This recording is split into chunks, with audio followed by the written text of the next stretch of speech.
from. And the digital economy now, we know, is a big thing, especially in Nigeria. It employs a lot of people, a lot of young people. These days, you don't get to see young people say we are looking for it. I think I can remember when so many young people were complaining about no jobs, this, that. But these days, with just your phone, I'm not sure that too many people are complaining about no jobs. You start hearing customer views, this, that. But then, on the surface, if we look at this, it tends to look like a discrimination. But there's something I think, with my little understanding about the digital economy and the digital media, it's more like, you see that what these owners of these platforms calculate is more like, it's based on revenue based on ad markets. Exactly. So you get revenue based on ad markets. So if countries with higher advertiser spendings generate more revenue per view, that's how they get paid. That's why you see, because their revenue spendings over there is higher than ours. So that's why you get to see that they get more paid. They get paid higher than people here. So that's more like the reality. But then I think on another side again, me coming to terms with what she is saying, there's a counter argument here, because we're seeing it's more like she is calling big tech companies now, all of the whole Facebook, this, whatnot, TikTok, especially TikTok. Nigerians love TikTok. We are saying create a fairer global model, create a fairer global pattern.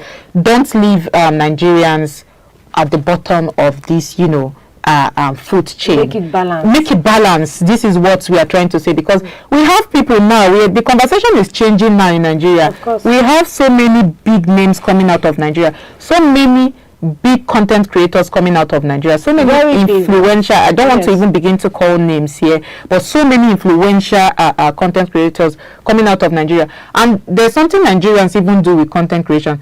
We are using content creation now to push music. Of course. We are using Funke Akindele is very big on that. She uses content creation to push most of her movies. And people go, why should she always breaking the box office? But it's because she knows how to market her content. So that's more like the marketing. So she's always on the media doing these things, gathering people, and they are dancing to whatnot trends, this one, that one, and she's marketing her film. So it's more like she is creating market for these apps and also creating market for herself. So that's more like our revenue to our ads is also growing. So I think the value chain here should be, the model should be balanced. It should be fair for everybody. We're seeing all of this thing. We're even seeing in fashion. Let me not even go to tech, what tech is doing. So we're seeing a lot of things, yet our financial reward will not match all of these efforts.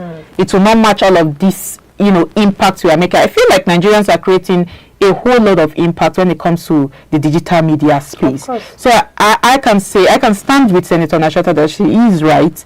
Government must engage with big tech. That is what we need to do. I think it's because our government has not paid much attention to this field. I remember one time, I think the president sat earlier this year with Instagram, and he was saying they should monetize Instagram for Nigerians or something like that. I don't know where they have gone with that. I don't know how far they have gone with that, but I think government should pay more attention, and beyond government, to creative needs to sort of have the need for collective bargaining too. They should form cooperatives. I see that creators are meeting this. They get to see creators hang out, meet up. These are the kind of things they must begin to discuss in most of their meetings and their, because this is an economy now, and it's giving back to the global economy, is adding to our economy as a country too. So I think it's something they must begin to sit down, see how they can form unions. This is the time they must begin to form unions. It's a job. It's a serious job. They must begin to form unions and see how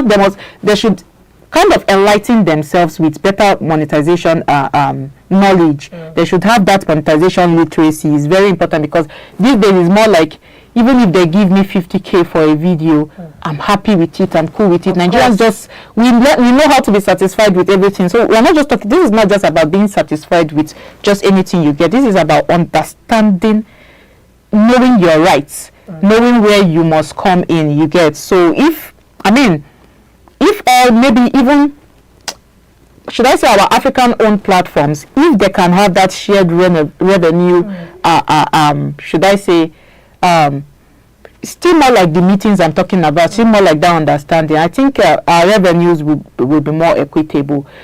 This balance we are talking about will be met. Like what she's saying, because it has reduced unemployment drastically. If you have a phone now, you won't cry about money anymore. Exactly. It's just to know your content, know what you're pushing out there.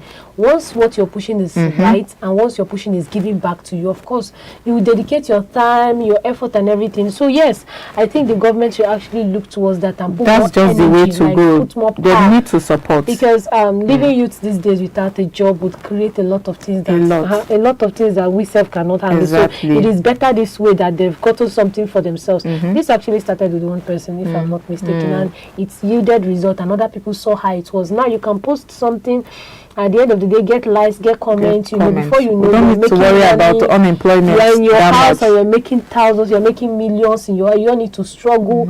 I think they should push forward with this. It's very important. The government should just understand that this is real work. Digital creativity is work. It is real work. Yes. And if Nigerians want to grow digital economy, then they have to be fair compensation. Exactly. That is what Senator Natasha is saying. And I mean, at the end of the day, there has to be fair compensation. And I'm still calling, the government must support. I think it's going to build the stance of it. But then let's move to the last news. The Economic Community of West African States has begun drafting its first regional e-government strategy as the bloc moves to harmonize digital public services across West Africa.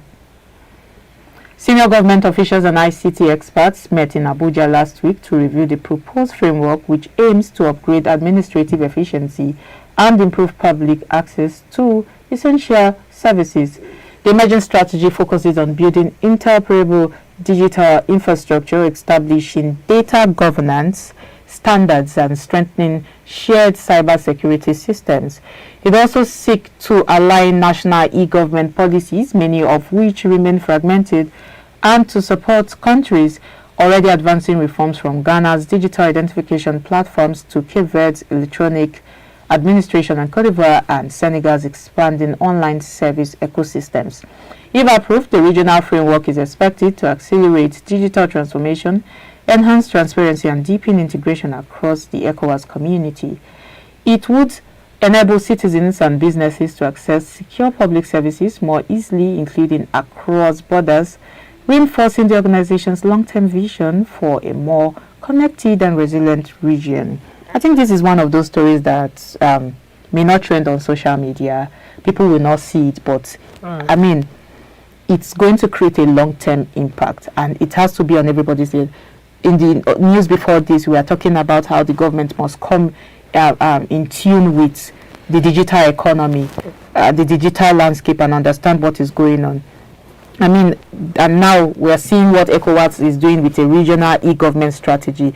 It means that we are finally thinking about digital integration the way the EU, that's the European Union, did years ago. And the African region are coming to say, okay, we are in a digital world now, and we must be in tune with this. We cannot be left at the back of this race. Imagine where you can see West Africa, where, you know, our West African identity, our systems, you know, talk to each other, where we have cross-border businesses, where we have registration. The AFCTA is trying to do a thing with inter-African trade. And if we have like an e-government strategy in this region, you can imagine what we will do with all of these things. There will be seamless flow of activities within these regions, within countries in these regions. Government services will not require all of those photocopies. If you go to that's one thing. That's one reason I do not like to go to visit government offices to get stuff done, because you have to photocopy hundreds and millions of papers that you will not end up using. You have to stand in long queues and wait. For NYC, you have to photocopy a lot of things, and this is ECOWAS. I think this is where ECOWAS is aiming towards. They do not want all of these things. Most of these registration processes should come easily, should be efficient too, should be seamless, and make work easy and faster. And you know, look at the countries mentioned, because I've been following up with Ghana's digital movement these days, and I've seen what they've been doing since the beginning of this year. I mean, they have been doing wonderfully well, ensuring that Ghana really gets digitally inclined. Cape Verde, Senegal, Cote d'Ivoire, all of them, they are already moving. So this is where I'm calling Nigeria too. Despite we have talent, we have talent, of course, and it still feels like we are still playing catch up in this digital, you know, when it comes to digital public services, and yet we have a lot. So I think this regional framework might put some pressure on member states, that's the countries in that are among the ECOWAS, to kind of standardize their system and improve cyber security. But what are we calling for at the end of the day? That's what we need. So I feel like countries in the ECOWAS needs to be on their toes now and ensure that all of these processes are standardized, and let them make, they'll not only make work easy for citizens, they'll make work easy for themselves. But yeah, the thing is that we member states align to these policies. I always have a but, because I know Africa, my continent, and I know Nigeria, my country. Will they commit resources? That's the thing. Exactly. Will systems actually become interoperable as they are wanting it to be? I hope this time that politics will not slow it down, because it's not in the country where they are fighting insecurity, and then we see some of our leaders coming and meeting for the next election. I mean, let's begin to set priorities right. When we need to do something, let's do it and get it right. If the ECOWAS pulls off with this, I think West Africa could transform how citizens interact with government systems, and that is what I want. I just want that seamless operation. But then I just love the transparency in this, and the deep, integration across the ECOWAS community. You know, with this now, it will help to make, like you said, the work cheaper and faster. You understand, Nigeria is a great country, but what we do sometimes is we like over procrastination. Pushing projects that it's supposed to be attended to forwarding it, and at the end of the day we end up hearing, no, it was not implemented due to one thing or another. But if this is carried out, come on, everything is going to work out well, and you just have this pride to tell somebody out there that I'm from Nigeria. And all other ECOWAS member states too, of course, as well, because it's not just for Nigeria. Yeah. Okay, I think that's the much we can take for today. Let's run through the recap of the headlines we brought your way. The first news we brought to you is that Senate advances bill to establish social welfare service. And we also brought to you that Senate orders crackdown as lead poisoning crisis emerges in Lagos OGUN community. Okay, and Senator raises alarm over digital earnings gap for Nigerian creators. I also brought you that ECOWAS brings work on first regional e-commerce strategy.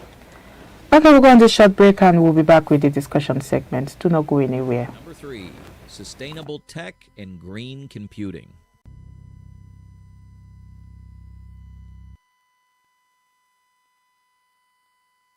Where we are starting from. Number 3, sustainable tech and green computing.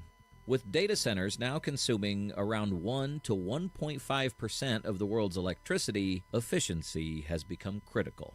Google, Microsoft, and Amazon are racing to power their data centers with renewable energy, while chip makers like NVIDIA and AMD are optimizing for performance per watt. Carbon capture startups are using AI to scale up efficiency, and researchers are designing fully recyclable electronics. In 2024, Microsoft announced it had achieved 100% renewable energy coverage for its global operations. By 2026, green computing will no longer be optional. It'll be baked into how the tech industry operates.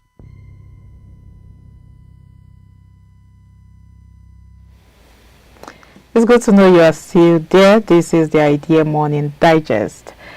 So this is the discussion segment, and today we turn to a development that is shaping Nigeria's foreign policy direction in a profound way. So the President of Nigeria, President Bola Tinubu, has submitted 65 ambassadorial nominees. And yes, the submission of the 65 ambassadorial nominees, one of the largest diplomatic transmissions in recent years, has set the stage for what many expect to be a tense and highly consequential week at the Senate. These nominees will face what lawmakers describe as the most rigorous screening yet, with several senators signaling that this will not be business as usual. Their concern is clear. Nigeria is at a moment where the people representing our interests abroad must be more than political loyalists. They must be individuals who understand diplomacy, can defend the country's image, and restore Nigeria's diminishing influence on the global stage. But the conversation has taken a sharper turn following former Vice President Atiku Abubakar's criticism of the nomination of former INEC Chairman Mahmood Yakubu as an ambassador. Atiku argues the move raises ethical questions and threatens public confidence in the electoral process, especially coming so soon after a highly contested general election. So today we'll be examining the significance of this diplomatic overhaul, the political undercurrents shaping the nominations, and what these decisions mean for Nigeria's foreign relations moving forward. So it's a big, I think it's big 2025 for Nigeria. Let me even start it that way. It's big 2025. December is actually It's big December. Yeah. You know, when you look at the list, 65 ambassadorial nominees, you immediately get the sense that we are in a defining moment in Nigeria, because I think it was immediately after the U.S. President Donald Trump came out and declared us designated Nigeria a country of particular concern, and then the next thing we saw different follow-ups with reforms. Is it the police? Is it our security agents? So many reforms were being made many just immediately after that controversial statement or tag. But our president came out, that's President Tinubu came out, and he listed, because Nigerians do not have ambassadors that are representing them abroad. And everybody is wondering why.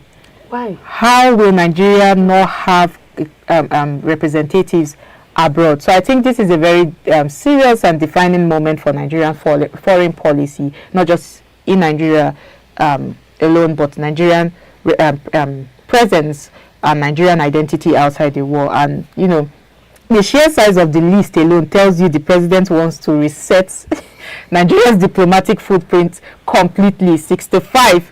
But not the number now. The number now is not just the problem for me, because we need to have ambassadors scattered in different places in the world representing Nigeria. Because somebody said, like Paul Lumumba said, he said there is no.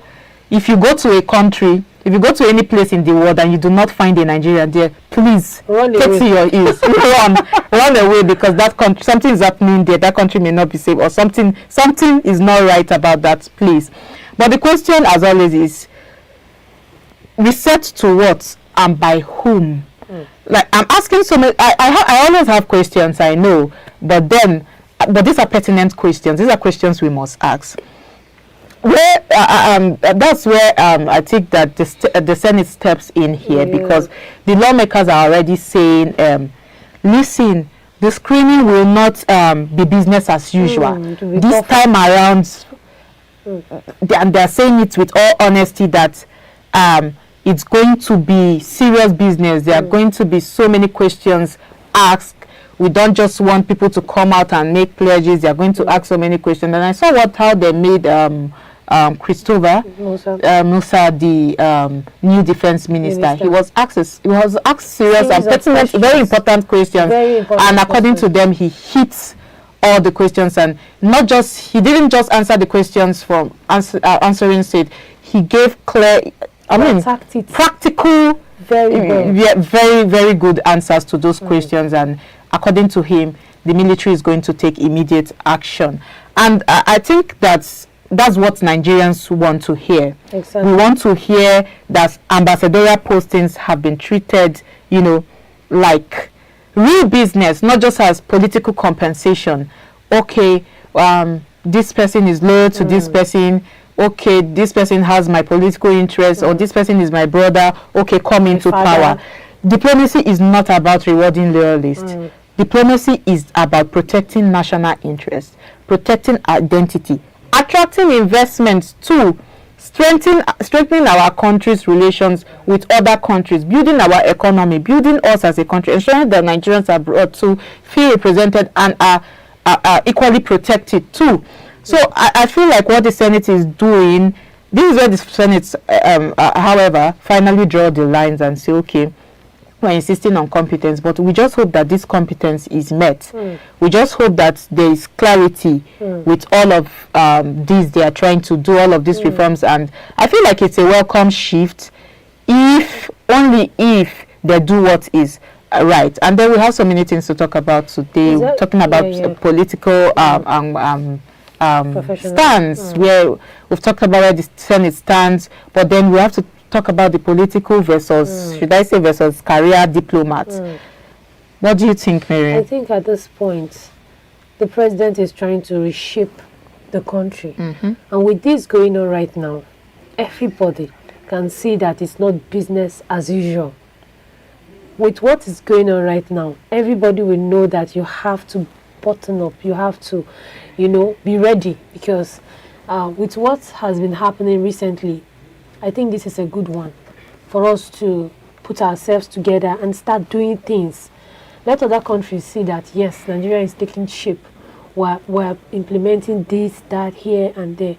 Even the people that are actually all those banditry attacks we've been having here and there, they would know that it's not business as usual.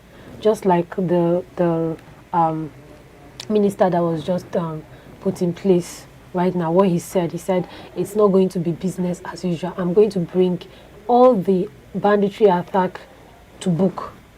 So yes, I think this is the right thing so far. And there's this because some of the nominees are said to be career diplomats and some are you know, more like political nominees. But I think it's, to me, I do not see it coming from a bad not at all. Even if people are contesting it, I feel like there needs to be that delicate balance, and that is the balance I'm seeing here, because I think there's nothing inherently wrong with appointing non-career envoys, because many countries do it. It's not like it's only in Nigeria.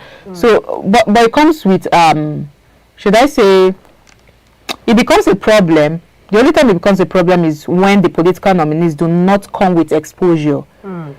That's where I see it as a problem, or do not come with proper training, or, you know, that temperament for diplomacy demands, because it's not just about, I feel you have to be vast to become, or to be an ambassador. You have to be very vast in knowledge. You have to be very, very, when I mean connected, not connected per se, but I mean connected, you have to be very vast. Let me just use that word. And we have career diplomats who have spent 25, 30 years learning statecraft, crisis management, and a whole lot of those things, negotiations, multilateral engagements. So these are not just skills you improvise on the job. These are things you must know. They must be innate. These are things that must come from within. So if political nominees are going to be part of the mix of these nominees that have been selected, I think there must be people who can sort of, should I say, bring tangible value to the country, home and abroad, not just to the country, home and abroad, and then who have, that's why I said they must be very vast in knowledge in everything. You must be vast in economics, business, art, craft, so many things, international business experience, global networks, deep understanding, because I've seen so many people come out to contest Reno Omokri's nomination. Yes, so a lot of people have come out to contest. But I think I've been following Reno. Even if he does things out of his own, out of sentiments, sometimes I do not know, that's my own judgment, quote me and unquote me. But then I feel like that's somebody with vast knowledge. He's been to a lot of places. He's quite intelligent. And I feel like him being nominated as one of these ambassadors, if he makes it at the end of the day, is not quite bad. I think it's okay. But then people have been contesting a lot of things. But this is what I'm saying is, why I made reference to Reno Omokri, is that we need people with bilateral understanding. Exactly. People that can understand bilateral issues, not just people who have worked for parties or work for this person or work for this senator, governor, this, that, during election, and they made their election, came out successful or something, and that's why there needs to be, they need to be nominated, more like take your award for what you have done. Nominees are actually carefully nominated, like carefully picked. Okay. I don't think they are just people they just want to put in the office because of one relationship or another. Okay. I feel they know they are going to do their job. And as Nigerians have seen them, we know that and we believe that they are going to do their job. Okay. Because I like the fact that some people are actually dragging. This person is not supposed to be here. That person is not supposed to be here. That's because they didn't pick people that we feel they should pick. They picked people that they feel they are going to do the job. So Nigerians are watching. They are watching to see, let's see how this person is going to handle this office, how this person is going to, without being sentimental about it.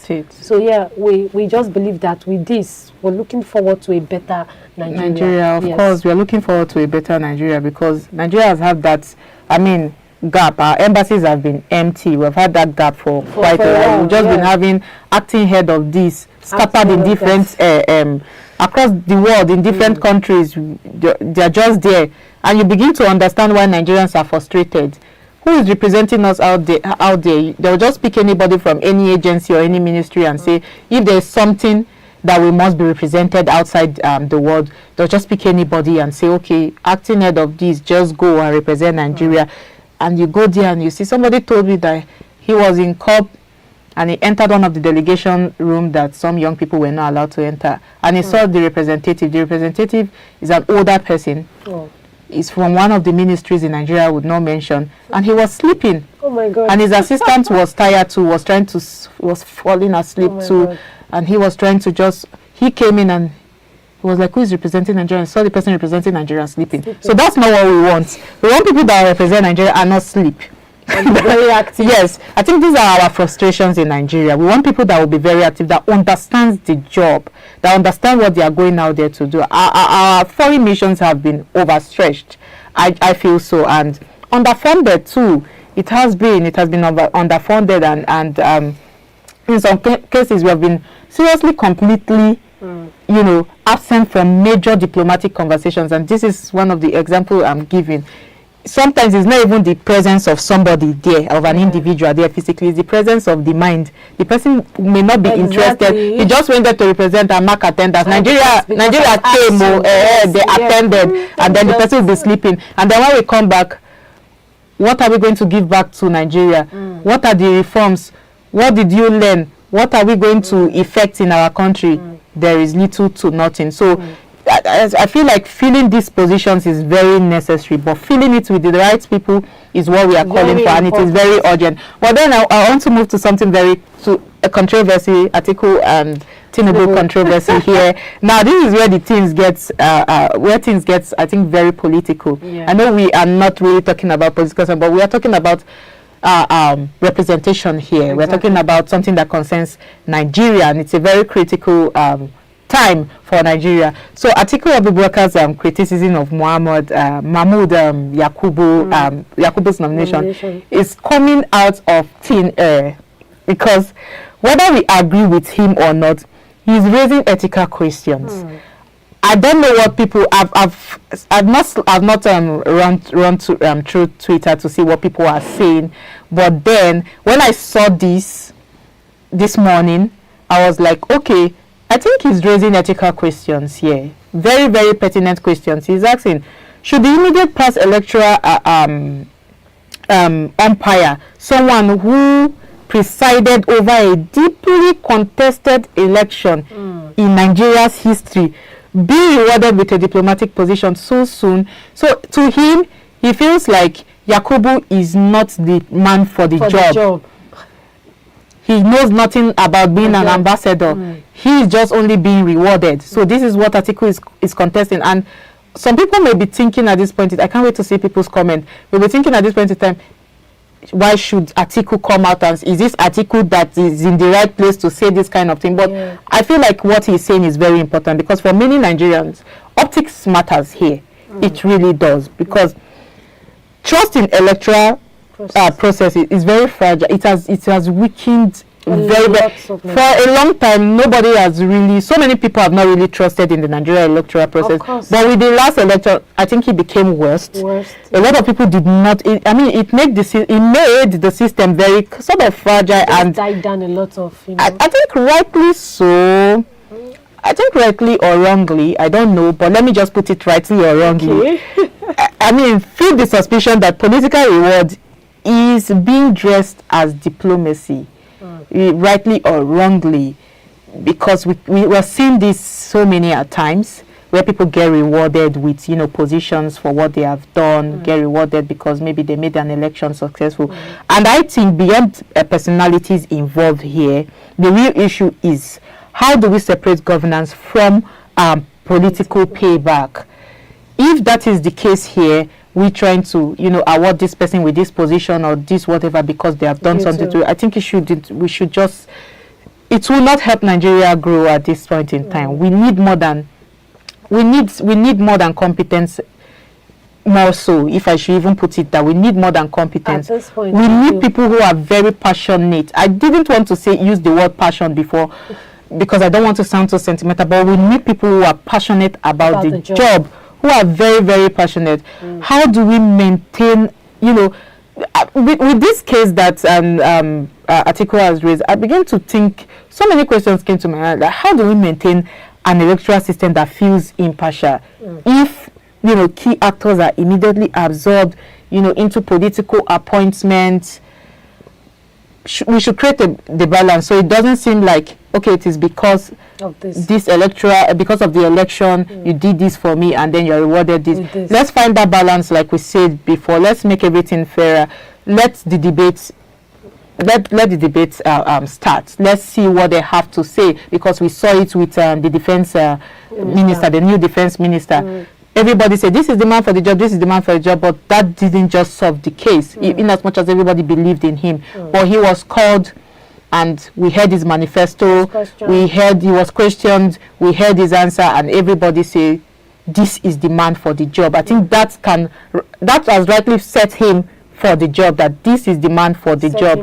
At least that is the starting point before we begin to see all of what he has said begin to actualize. So I think what Atiku have said. Okay, go ahead. So are you saying that each nominee it should actually be questioned? There should be questions. So you can see. There should be. Let's test their knowledge. More like let's test their knowledge. Yes, we go for exams. Okay. We go for. Are they not testing our knowledge? If you go for a new job, you get asked questions. Yeah. Some places you'll be asked to write exams. Some places you will be asked to do practical, like in the media you'll be asked to come show what you've got. So it's more like show what you've got first, defend it. Let's see first.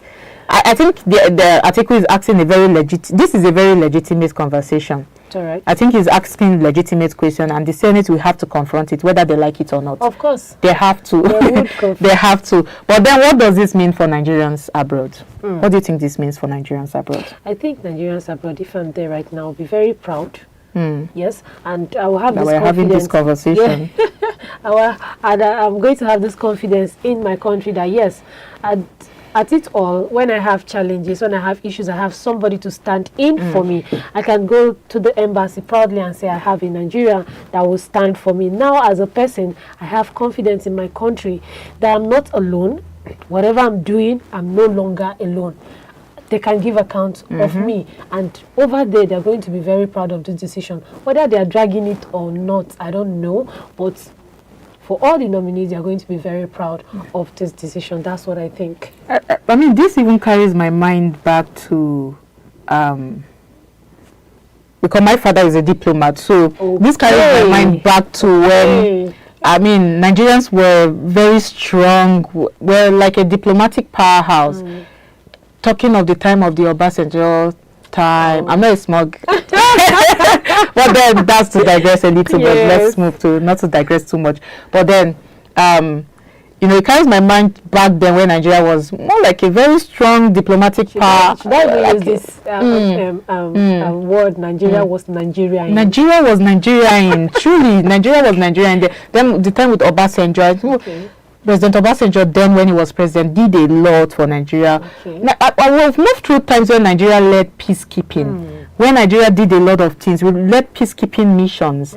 If you are a history and government student, you should know this. Nigeria has done a lot of things. If you were not born in that time, but you have read it in history books, you know, we have shaped so many African Union decisions. One time, President as a then President Obasanjo, he was the one that led the G20, summit. And all of these things, when I start to think all of these things, we have led so many negotiations, so many major regional frameworks. We have negotiated so many major regional frameworks, so many things. But over the years, we've seen how Nigeria has slipped. And we can even tie this that Nigeria is no longer really respected on the global stage. And it pricks me somehow that we have to go through all of these just because we just lag by the way, and we just, internal politics has broken a lot of things in Nigeria. So many economic struggles. This is what poverty can do. Yes. I like that they are now revisiting the issue of poverty in the Senate. They are passing a bill for it. Very, very important. I want to see what they do with the welfareism of citizens of this country. And, our leadership has been very inconsistent and weak. We've had so many weak influences, so many. So, if this new class of ambassadors is going to make any meaningful difference in Nigeria, okay, let's believe. After all, we are in what's the regime? Renewed hope. Yes. So I guess we have to just renew our hope with these new ambassadors, and they must understand their job. I go back to that. They must understand that their job is not just about attending dinners. When we say represent Nigeria, it's not just about go and cut ribbons.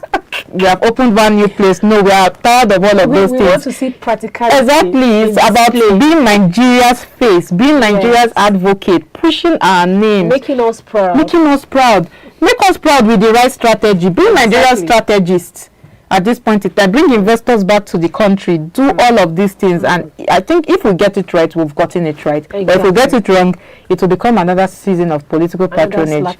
We'll be wearing diplomatic clothes up and down, and then we'll remain exactly where we are now.